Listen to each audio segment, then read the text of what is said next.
मैं जहां भी अगर जाता हूं एज ए अध्यक्ष नहीं, उससे पहले भी अगर मंदिर है बाजू में या हम लोग आस्था, हम लोग बस्तर में ज्यादा काम किए तो अगर गुड़ी है वहां, तो वहां जाके पहले दर्शन करते हैं। इसका मतलब होता है शुभ होता है।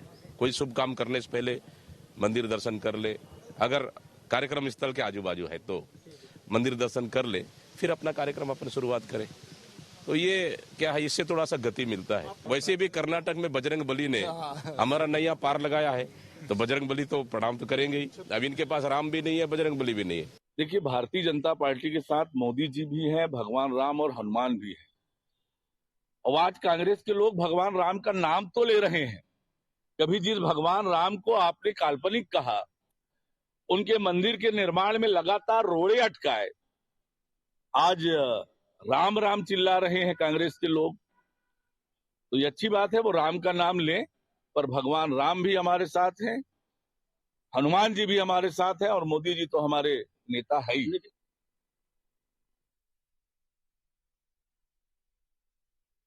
के मुद्दे में आपका स्वागत है। और आज का मुद्दा जो हर बार चर्चा में रहता है, इन दिनों राजनीति का केंद्र बना हुआ है, वो धर्म नीति है। जी हां, राजनीति में धर्म नीति का प्रवेश और उसका उपयोग कैसे किया जा रहा है, ये इन दिनों राजनीति में देखने को मिल रहा है। और जो नई जानकारी है उसके मुताबिक अमित शाह जिस ढंग की रणनीति बना रहे हैं उसमें धर्म का खासा प्रयोग होता है।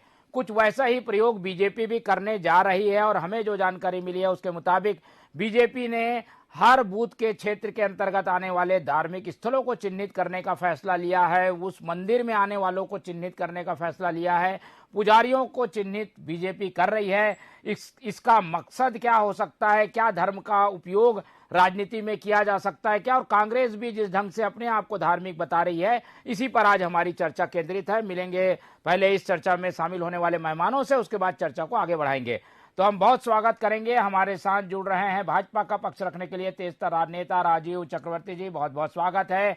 वरिष्ठ पत्रकार के रूप में राजनीतिक समीक्षक हमारे बीच मौजूद रहेंगे संजीव वर्मा जी, बहुत बहुत स्वागत है। और कांग्रेस का पक्ष रखने के लिए हमारे साथ जुड़ रहे हैं अमित श्रीवास्तव जी, बहुत बहुत स्वागत है आपका भी।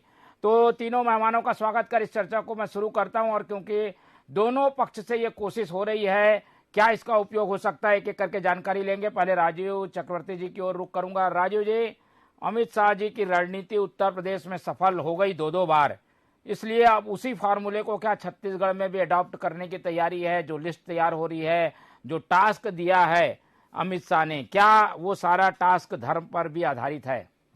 देखिए मोहन जी, अमित शाह जी ने कोई टास्क दिया या न दिया हो, जब जनसंघ था, जब भारतीय जनता पार्टी बना, तो जनसंघ का सिंबल ही था दिया, मंदिर में चढ़ने वाला दिया। और जब भाजपा बना तो वो कमल का फूल ही है जो भगवान लक्ष्मी को चढ़ता है। और धर्म और राजनीति एक दूसरे के पर्याय है। यदा यदा ये धर्मस्य तो यदा यदि, धर्म और जहां जहां अधर्म होगा वहां धर्म का चक्र चलेगा। लोकतंत्र रक्षणाय धम्म चक्र प्रवर्तनाय, तो धर्म तो साथ साथ है, दोनों साथ साथ है, हम उसको अलग नहीं कर सकते कि राजनीति अलग है तो धर्म अलग है। तो और राजनीति का मुख्य उद्देश्य होता है कि समाज सेवा, वंचितों की सेवा करना, और धर्म भी कहता है कि राजनीति का एक अंग है धर्म। तो हम तो साथ साथ चल रहे हैं। आप देखिएगा पूर्वार्ध में भी हमने काशी मथुरा का एजेंडा को लेके चलाया, राम मंदिर आंदोलन चलाए, और हमारे अक्सर जो हम कार्यकर्ता बंधु जब बैठते हैं मोहन जी, आप भी ग्राउंड जीरो पे देखे होंगे कि जय जय श्री राम का जय घोष होता है।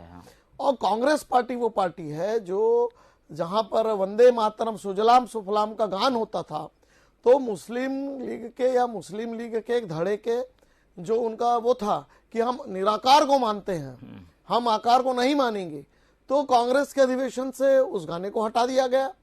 और कांग्रेस के तमाम नेता, एक बार शिक्षा मंत्रियों का सम्मेलन हो रहा था, जब सरस्वती वंदना की गई तो उन्होंने खड़े होकर इसका विरोध किया कि हम सरस्वती वंदना नहीं करेंगे, हम वंदे मातरम नहीं गाएंगे। तो देखिए धर्म के कौन करीब है, हमारी रीति नीति, हमारे कण कण में राम है। हम तो धर्म की लड़ाई लड़े हैं, हमारे लाखों कार्यकर्ता राम मंदिर के आंदोलन में जुड़े। कांग्रेस के लीडरान कहते थे मंदिर कब बनाएंगे, तारीख नहीं बताएंगे।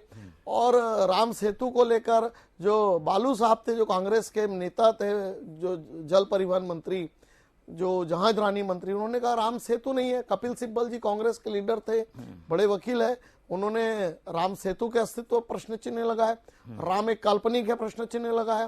कांग्रेस के जो नेता थे, जो हमारे जो तमाम जो उनके सहयोगी लोग थे डीएमके, वो कहते थे राम नहीं है, और अशब्द राम शराब पीते थे, और कभी उन्होंने इसका विरोध नहीं किया कांग्रेस के लोगों ने कि वो हमारे घटक दल के लोग हैं।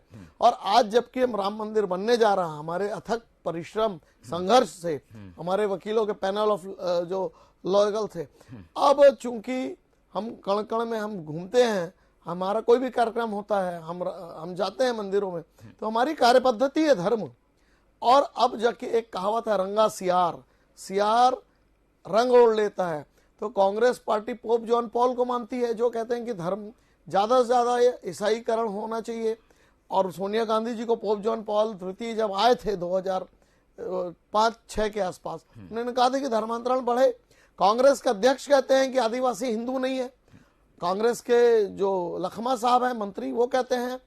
तो हिंदू धर्म पर चोट जब जब किया तो कांग्रेस पार्टी ने किया। चुनाव आने के समय कांग्रेस पार्टी को मंदिर याद आ रहा है, रामपथ गमन याद आ रहा है, काम कर रहे हैं, उसको लेके लोगों को बता रहे हैं। काम कुछ नहीं हुआ ग्राउंड जीरो पर, लेकिन कांग्रेस पार्टी लोकल बात पे, राम मंदिर के नाम पर लोगों को बड़गला रही है। लेकिन भारत की जनता, छत्तीसगढ़ की जनता बहुत सजग हो चुकी है। सोशल मीडिया आने के बाद सब जानते हैं कि कांग्रेस पार्टी मुख्यतः धर्म विरोधी है और सनातन धर्म की विरोधी है।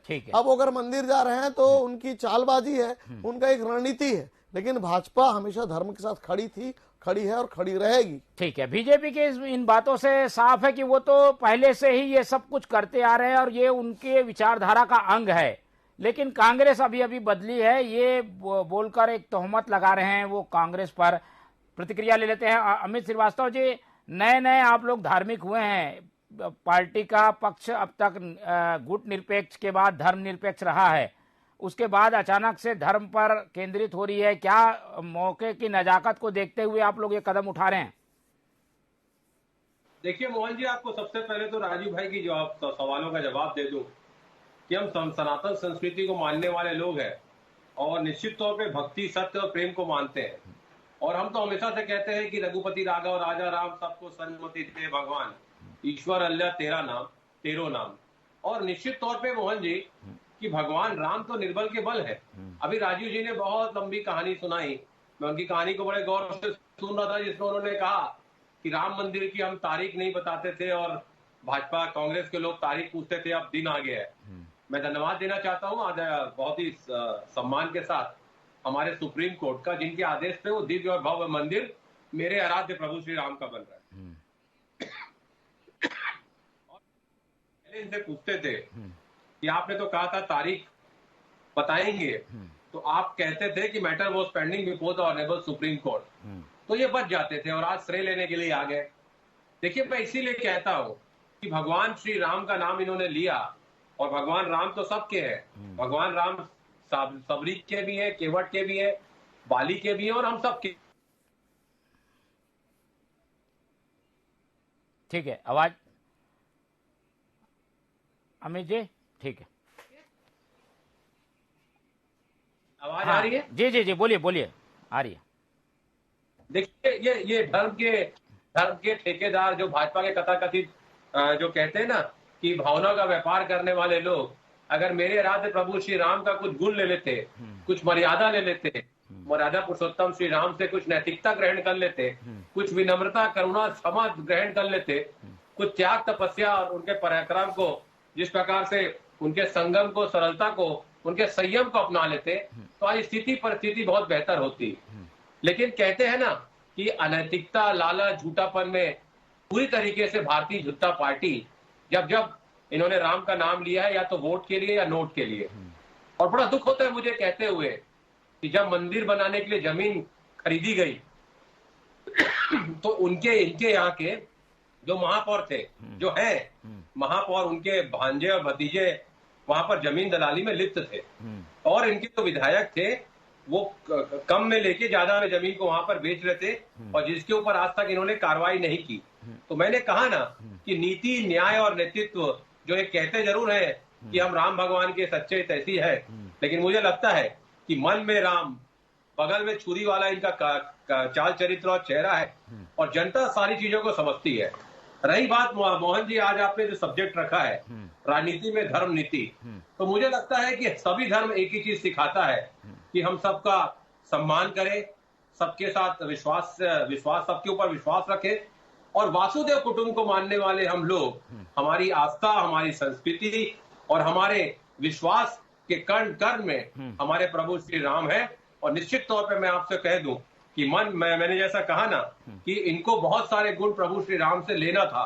और रही बात, हम तो, राजू जी ने कहा कि हम तो चोला ओढ़ लेते हैं, तो मैं आपको बता दूं कि चोला आप लोगों ने 1980 से भाजपा को बना के ओढ़ा है। मैं तो जिस दिन से हिंदू परिवार में पैदा हुआ हूं, मैं उस दिन से सनातन संस्कृति को मानने वाला कट्टर हिंदू हूं, और मुझे गर्व है मेरे हिंदू होने का, और उतना ही गर्व मुझे मेरे कांग्रेसी होने का है।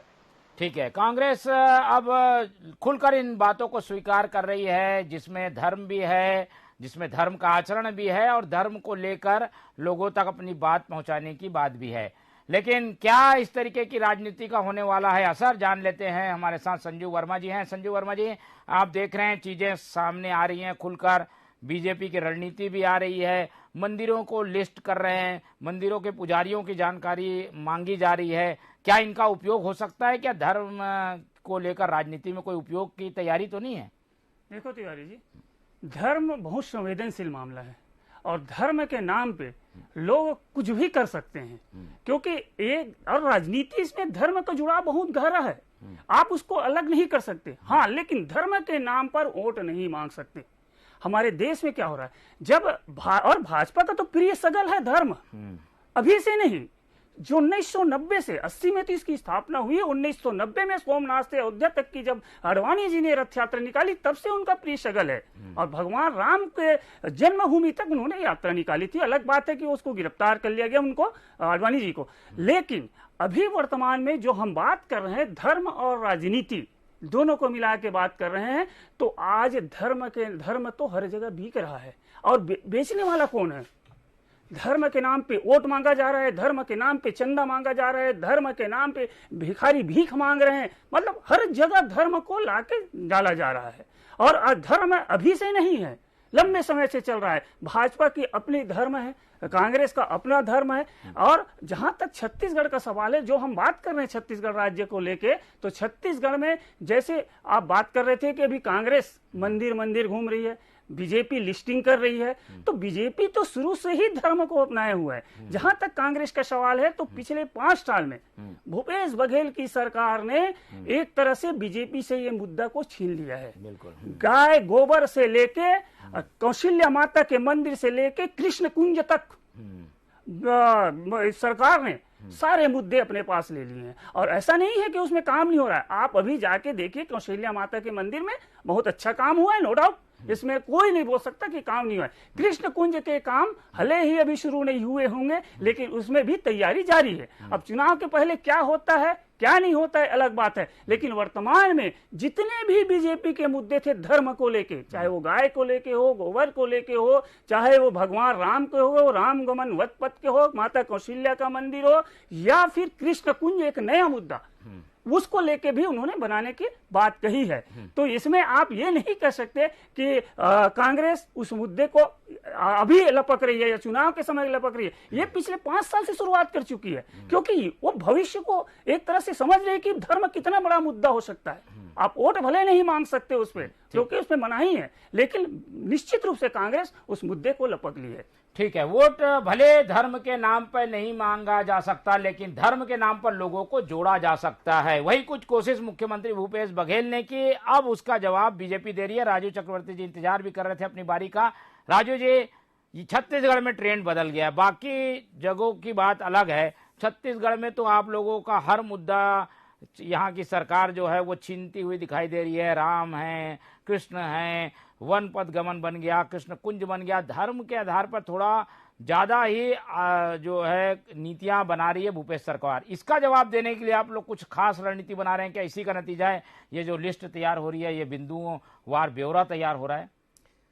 देखिए मोहन जी, मैंने कहा ना कि निश्चित रूप से मेरे मित्र अमित जी सनातनी हिंदू है, गौरव कायस्थ कुल के हैं, उसमें कोई बात नहीं है। लेकिन रंगा सियार जो मैंने शब्द कहा था वो कांग्रेस की रीति और नीति है। और इतिहास गवाह है, जब सोमनाथ का जीर्णोद्धार हुआ था तो नेहरू साहब कितने नाराज हुए थे। अभी आदरणीय संजीव जी कह रहे थे कि भूपेश बघेल जी छीन लिए हैं मुद्दा और धर्म के नाम पर। तो कवर्धा में जिस प्रकार से सनातन धर्म के ध्वजा का अपमान हुआ और टारगेट करके हिंदुओं को निकाल कर मारा गया, बीरनपुर में जिस प्रकार से साहू परिवार को निकाल के मारा गया और आज भी चल रहा है, वो युवक जब गांव से निकलते हैं धर्म विशेष समूह के लोग उनको मारते हैं और पुलिस उल्टे कार्रवाई करती है। तो छत्तीसगढ़ में जिस प्रकार से गजवा हिंद का एक काम चल रहा है और मुख्यमंत्री जी साइलेंट है उसके ऊपर, बस्तर में जिस प्रकार से ईसाई मिशनरियों का अत्याचार चल रहा है, धर्मांतरण गांव गांव गली गली में चल रहा है और उसका सरकारी सहयोग हो रहा है, पुलिस का सहयोग हो रहा है, ये जनता जानती है अच्छे से कि जिस प्रकार से डिलिस्टिंग की मांग को लेकर बीजापुर हो या अंतागढ़ हो या कहीं पर भी जब हमारे वनबंधु आदिवासी निकलते हैं और जब काम करते हैं तो पुलिस उन वनबंधुओं को पीटती है और जब वो गांव पहुंचते हैं ले देकर जमानत लेकर तो उनके ऊपर ईसाई मिशनरी वाले भी हमला करते हैं। तो हमारे आदिवासी मारे जा रहे हैं, हमारे हिंदू समाज के साहू बंधु मारे जा रहे हैं बीरनपुर में, हमारे कवर्धा में ओबीसी बंधुओं को टारगेट किलिंग किया जा रहा है। छत्तीसगढ़ में तो गजवा हिंद का बहुत बड़ा नेटवर्क चल रहा है। जितने आप व्यवसाय देखेंगे, अगर कोई सनातनी आदमी ठेला खोमचा लगाता है तो उसे जब्त कर लिया जाता है। और लेकिन धर्म विशेष के लोगों को उनको विशेष प्रोत्साहन दिया जा रहा है, सड़कों में कब्जा करवाया जा रहा है और तो और लाखों हेक्टेयर जमीन बांटी जा रही है। इन तो सब के अलग अलग जो काम हुआ है उसको धर्म तो नकार नहीं सकते। धर्म की बात कर रहा हूँ, बिल्कुल धर्म का साथ दे रहे हैं भूपेश बघेल जी, लेकिन धर्म विशेष का पोप जॉन पॉल का जो एजेंडा धर्मांतरण का उसका साथ दे रहे हैं और गजवा हिंद का साथ दे रहे हैं, क्योंकि ये धर्म विशेष के लोग ये कांग्रेस के वोटर्स हैं। लेकिन और ये छत्तीसगढ़ में सनातन धर्म खतरे में है। देखिए रंगत सियार, अब वो रामपद गमान भारतीय जनता पार्टी का मॉड्यूल था, उस पर काम चला, काम हुआ, चुनाव आचार संहिता हुई, रामपद गमन में हुआ क्या, मोहसिना किदवई के भतीजी को 17 करोड़ का पेमेंट किया गया, काम हुआ 2 करोड़ का। भ्रष्टाचार तो गौठान गाय के नाम पर भ्रष्टाचार, रामपद गमन का भ्रष्टाचार, कौशल्या माता के मंदिर में इवेंट मैनेजमेंट का भ्रष्टाचार, बिना किसी टेंडर के।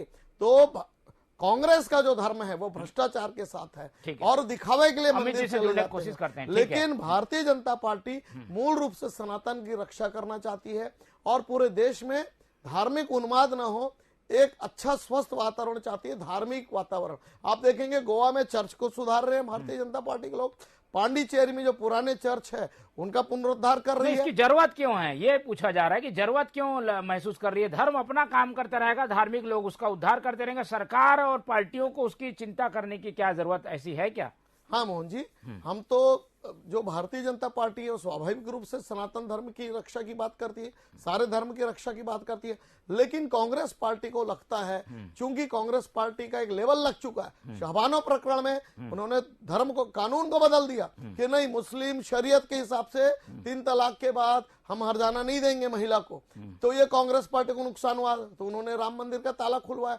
फिर कांग्रेस पार्टी ने ऑपरेशन ब्लू स्टार करवाया, सिखों का नरसंहार करवाया 84 में, और उसके बाद हिंदू कोड बिल या जितने भी जो बात होती थी राम मंदिर के समय, कांग्रेस ने लगातार राम मंदिर के ऊपर रोड़े अटका। अमित जी जुड़ गए हैं, ठीक है। अमित जी, एक लंबी चौड़ी तकरीर जो है वो सुना दी है राजू चक्रवर्ती जी ने और बताने की कोशिश ये है कि जो चीजें दावे के रूप में सामने आ रही है वैसा कुछ है नहीं।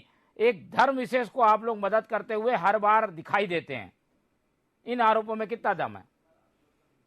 देखिए, मुझे लगता है मोहन जी कि लगातार बीजेपी है वो भ्रम फैलाने का प्रयास करती है और अगर आप देखेंगे तो बीजेपी के पास अब इस देश में ज्वलंत मुद्दों पे बात करने की ना तो हिम्मत है ना ताकत है। महंगाई पे वो बात करते नहीं, रोजगार पे वो बात करते नहीं है। और मैं बताऊं, अब जिस प्रकार से आप देखिए कि पहला चुनाव इन्होंने भ्रष्टाचार पे लड़ा था, बाद में जो शिकायत करता थे मिस्टर सिंह, उन्होंने सुप्रीम कोर्ट में माफी मांग ली, मतलब वो हुआ ही नहीं था घोटाला। उसके बाद जिस प्रकार से राष्ट्रीयता पे इन्होंने चुनाव लड़ा, तीसरा ये लड़ेंगे धर्मांतरण पे। मैं आपको अभी से बता दूं, इनके पास मुद्दा होता नहीं है, महंगाई पे बात करते रहिए। इनका इंटेंशन रहता है कैसे ज्वलंत मुद्दों पे बात ना करके इधर उधर की बात करें। और ये बात करते हैं हिंदू मुसलमान की, पाकिस्तान हिंदुस्तान की, कब्रिस्तान शमशान की। अरे आप ज्वलंत मुद्दों पे बात करिए ना। आप तो 9 साल से प्रधानमंत्री जी एक भी प्रेस कॉन्फ्रेंस नहीं करते, मीडिया से इतना घबराते हैं कि उनके सवालों का जवाब देना नहीं चाहते। रही बात हम छत्तीसगढ़ के परिप्रेक्ष्य में बात करें तो हमारे हर प्रवक्ता, हमारा नेता, क्योंकि हमने 4.5 साल काम किया है, हम जवाब देने के लिए हमेशा तैयार रहते हैं। और जैसा संजीव भाई ने भी कहा कि भूपेश बघेल जी के आने के बाद जिस प्रकार से माता कौशल्या का ये नगरी है, लेकिन यहाँ पर इन्होंने कभी 15 बाजू में कौशल्या माता का मंदिर है जिसका जीर्णोद्धार इन्होंने नहीं किया, रामपथ गमन इन्होंने नहीं बनाया। लेकिन लगातार अगर आप देखेंगे गौ माता की बात तो करते हैं, लेकिन गौ माता के अच्छे दिन कब आए? जब भूपेश बघेल जी की सरकार आई। नरवा गरवा गुड़िया बाड़ी के माध्यम से जिस प्रकार से आज हम गायों के लिए काम कर रहे हैं, तो मुझे लगता है कि छत्तीसगढ़ की जनता सारी चीजों को देख रही है और छत्तीसगढ़ की समृद्धि, खुशहाली, छत्तीसगढ़ की उन्नति और प्रगति और छत्तीसगढ़ का मॉडल जो पूरे देश में पसंद किया जा रहा है, बीजेपी की परेशानी का सबब ही यही है। और बीजेपी के नेताओं के पास कोई मुद्दा तो है नहीं मोहन जी, और कहते हैं ना कि तेरे पांव के नीचे जमीन नहीं लेकिन फिर भी तुझे यकीन नहीं। तो इसीलिए बीजेपी घबराई हुई है, तिलमिलाई हुई है और लटकी भटकी और अटकी बीजेपी छत्तीसगढ़ में हमारा मुकाबला करने के पास ना तो इनके पास नीति है, ना कोई नेता है। और इसीलिए शायद ये लगातार अपने केंद्रीय मंत्रियों को बुलाते हैं, अपने नेताओं को बुलाते हैं। लेकिन फिर भी मैं बता दूं आपको कि जो 15 साल का इनका कुशासन रहा है, भ्रष्टाचार रहा है, कट कमीशन और करप्शन पे जो सरकार जिन्होंने चलाई है, छत्तीसगढ़ की ये सारी से वो दूर जा चुके हैं। श्रीवास्तव जी, ये सारी चीजें हैं, उसके बावजूद धर्म के सहारे की क्यों जरूरत पड़ रही है? चलो बीजेपी की गलतियां हैं, खामियां हैं, आप लोग अच्छे हैं, फिर भी धर्म का सहारा तो पार्टियां ले रही हैं, इसको सही मानते हैं क्या? देखिए, सुप्रीम कोर्ट ने भी कहा है कि धर्म को राजनीति से अलग रखना चाहिए, लेकिन पूरा देश जानता है कि किस आधारित राजनीति की है, कौन धर्म का ठेकेदार बनने का प्रयास करता है, कौन भावनाओं का व्यापार करता है और जनता को जिस प्रकार से बगलाने का काम करता है। मैंने कहा ना मोहन भाई कि हम सनातन संस्कृति को मानने वाले लोग हैं और हमारे कण कण में प्रभु श्री राम बसे हैं, लेकिन बीजेपी आप देखिए इनके नेता बाद में जाते हैं, पहले कैमरा वहां चला जाता है, बड़े बड़े धार्मिक स्थलों में जाते हैं और कैमरा पर्सन पहले चला जाता है। तो ये दिखावे की करते हैं ना, बिल्कुल भगवान इन्हें माफ नहीं करेगा। जिस प्रकार से मेरे राज्य बजरंग बली का कर्नाटक चुनाव में प्रधानमंत्री जी ने कहा था बजरंग दल से तुलना कर दी थी, मैंने उस समय भी कहा था कि मेरे जैसे करोड़ों हनुमान भक्तों का बजरंग बली का बजरंग दल से जोड़ना कहीं ना कहीं अपमानित करने वाली बात है। तो आप माफी मांगिए। चलिए ठीक है, दोनों पक्षों से अपनी अपनी बात आ चुकी है, ठीक है। भगवान का नाम उपयोग करना ये इनका पुराना चाल चरित्र और चेहरा है। बिल्कुल ठीक है, दोनों ओर से जो बातें आई हैं उससे ये लगता है कि हमारी कमीज ज्यादा उजली है, तुम्हारी कमीज में दाग है, ये बताने की कोशिश हुई है। संजीव वर्मा जी ज्यादा अच्छे से बताएंगे जरूरत क्या महसूस करते हैं राजनीतिक दल। वर्मा जी, आप अच्छे से बता पाएंगे कि इसकी जरूरत क्या है, कि धर्म को सहारा बनाकर क्या लोगों से ज्यादा जुड़ाव हो सकता है या ज्यादा अच्छी वोट बैंक जो है वो इसी के सहारे हासिल किया जा सकता है, इसलिए राजनीतिक दल उस ओर आगे बढ़ रही है? बिल्कुल आपने सही कहा मोहन जी। देखिए, धर्म जो है वो बहुत सेंसिटिव और संवेदनशील होता है, मैं पहले भी कहा और फिर कह रहा हूं। और चूंकि हिंदू सर्वाधिक हमारे देश में जो हिंदू राष्ट्र है, ये एक तरह से हिंदू के बहुल क्षेत्र है, छत्तीसगढ़ में भी हिंदुओं की संख्या बहुत है। लेकिन जब भाजपा एक तरह से हिंदू को अपना पैटेंट मानती है, अभी से नहीं शुरू से, और हिंदू के बल पे सहारे पे ही वो सत्ता में पहुंची है, ये बात भी सच है। तो इसको जानते समझते हुए कांग्रेस जो है वो ऐसे मुद्दे को लपकना चाहती ताकि किसी भी तरह की चुनाव में कोई कमी ना हो, उस कमी की पूर्ति करने के लिए भी वो एग्रेसिव है और एग्रेसिव तरीके से इस मुद्दे को भी वो उछाल रही है। जहां भी कांग्रेस के कोई भी नेता हो, कहीं भी जाते हैं तो सबसे पहले वो मंदिर में जाते हैं, जैसे बीजेपी के लोग भी जाते हैं। ऐसा नहीं, बीजेपी का तो शुरू से ही ट्रेंड रहा है, लेकिन कांग्रेस के लोग भी अब जा रहे हैं, ऐसा नहीं है कि नहीं। पहले फायदा होता है, फायदा वही है, जुड़ाव हो रहा है, सीधा लोगों से जुड़ाव हो रहा है उसका। जाते हैं तो सीधा, जैसे साहू समाज में तो माता कर्मा के में जाएं, जैत खाम है, सतनामी समाज के जैत खाम पे जाएं, भगवान रामचंद्र जी के जाएं, महामाया मंदिर जाएं, मतलब सभी धर्मों को लेके काम करना चाहिए। जहां तक अभी चक्रवर्ती जी ने कहा है कि बीरनपुर की घटना का जिक्र किया है, बीरनपुर की घटना को आप धर्म से नहीं जोड़ सकते। बीरनपुर की घटना एक सांप्रदायिक घटना थी, उसमें 2 मुस्लिम भी मारे गए थे उस घटना में, इसीलिए इसको छेड़ना उचित नहीं है। संप्रदाय सांप्रदायिक घटना को धर्म से नहीं जोड़ा जा सकता, धर्म को राजनीति से भी हम नहीं जोड़ते। इसीलिए मैं कह रहा हूं बार बार कि ये एक संवेदनशील मुद्दा है और सभी राजनीतिक पार्टी, किसी ना भाजपा ना कांग्रेस, सब राजनीतिक पार्टी उससे जुड़ाव रखें, लेकिन आखिर में जनता ही तय करेगी कि कौन वास्तविक में सनातन धर्म के हितैषी है या क्या है। ठीक है, धर्म से राजनीति को नहीं जोड़ना चाहिए, लेकिन जो सवाल है वो राजनेताओं से तो पूछना पड़ेगा कि ऐसा क्यों हो रहा है। अमित जी अपनी कुछ बात भी बोलना चाहते हैं, उनसे शुरुआत करते हैं। अमित जी, ये बार बार आलोचना होती है, ये नहीं होना चाहिए, उसके बावजूद वो सब चीजें होती है, कांग्रेस तो इससे बचते रही है, फिर क्या हो गया कांग्रेस को अचानक से? देखिए, मुझे लगता है कांग्रेस कभी इस सब चीजों से बचती नहीं है, लेकिन मैं आपको बता दूं कि अगर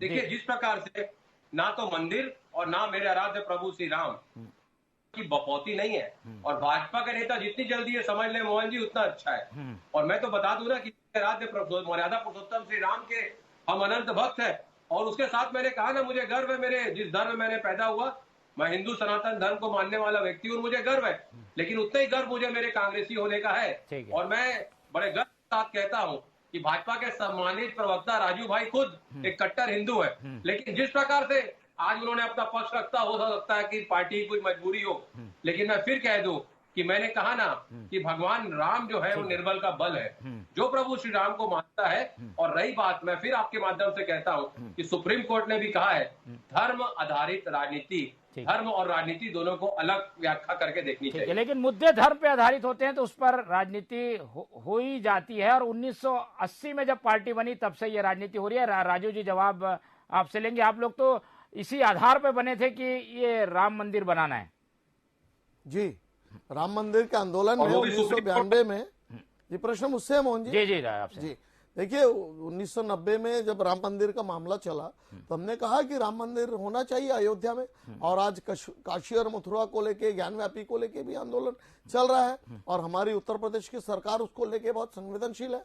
लेकिन देखिए, बड़ा अजीब है, जब गोवा में जाएंगे तब हम हिंदू धर्म का विरोध करेंगे। कांग्रेस की जो स्ट्रेटेजी है, अब आप देखिएगा कांग्रेस की जो इंडिया में जो पैटर्न है, वहां श्रीमती सुश्री ममता बनर्जी की सरकार है, वो सरस्वती पूजा जो सार्वजनिक रूप से होती थी उस पर रोक लगा दी उन्होंने दुर्गा पूजा के ऊपर इनडायरेक्टली कहा कि जहां जहां जो क्षेत्र से गुजरेगी। तो ये कांग्रेस के जो संघ के लोग हैं, जो साथ के लोग हैं, कांग्रेस जो पहले यूपीए कहलाती थी, है ना, तो जैसे मैंने बालू साहब का उदाहरण दिया या डीएमके के स्टालिन का उदाहरण दिया, देखिए वहां मंदिरों का फंड रोका जा रहा है। और कांग्रेस पार्टी का मुख्य उद्देश्य तो जरूरत है, मतलब समझते हैं बिल्कुल धर्म और राजनीति एक साथ है और दोनों एक दूसरे के पर्याय है, लेकिन हिंदू धर्म के ऊपर हमले हों, सनातन धर्म के ऊपर हमले हों, और जिस प्रकार से देखिए बस्तर जल रहा है, वहां पे जिस प्रकार से झगड़े हो रहे हैं और सरकार एक पक्ष के साथ है, तो ये नहीं होना चाहिए, क्योंकि पोप जॉन पॉल प्रधानमंत्री तो कह नहीं रहे, सीधा स्पष्ट मत है कि धर्मांतरण हो, और सरकार एक तरफ गौ माता की बात करते हैं और आपके केंद्रीय मंत्री कहते हैं नॉर्थ ईस्ट में जाके कि हम बीफ खाएंगे, और आप उनको मुख्यमंत्री बना के रखे हैं। क्यों धर्मांतरण को नहीं रोक रहे? धर्म आधारित बात करते हैं कि दोगला चाल चरित्र चेहरा बंद करिए, पुलिस केस दर्ज करती है। ठीक है, चलिए समय की कमी है इसलिए ज्यादा चर्चा नहीं हो पाएगी, लेकिन दोनों ही ओर से कोशिशें शुरू हो गई है, और बीजेपी का तो हार्डकोर मुद्दा ही यही रहा है, इसलिए उस सब चीजों का इस्तेमाल हमें राजनीति में बीजेपी की ओर से होता हुआ दिखाई देगा। जवाब में कांग्रेस क्या करती है इस पर हमारी निगाह बनी रहेगी। फिलहाल इस चर्चा में इतना ही। राजू चक्रवर्ती जी हमारे साथ रहे, उनका धन्यवाद। संजीव वर्मा जी हमारे साथ रहे, उनका धन्यवाद। और अमित श्रीवास्तव जी ने समय दिया, उनका भी बहुत बहुत धन्यवाद। तो तीनों मेहमानों का धन्यवाद करते हुए इस चर्चा को हम यही खत्म करते हैं, और आपसे उम्मीद रखते हैं कि आप लोग देखते रहिए टीवी 24। मुझे दीजिए इजाजत, नमस्कार।